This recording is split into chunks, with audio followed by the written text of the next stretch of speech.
মরিচ গাছে অতিরিক্ত ফলনের জন্য কিছু সার প্রয়োগ করছি,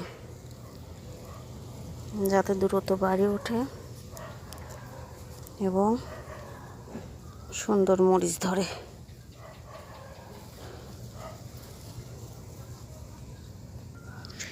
যত্ন না করলে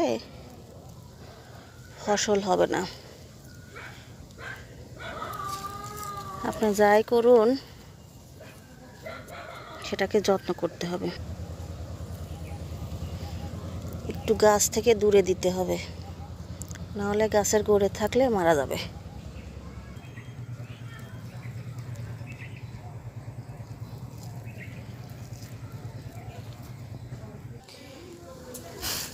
বেগুন গাছ লাগানোর পর এই প্রথম সার দিছি। একবার বেগুন খাওয়া হয়ে গেছে। এখন বৃষ্টি হচ্ছে, আবার এই গাছ জোর দিয়ে বেগুন আসবে।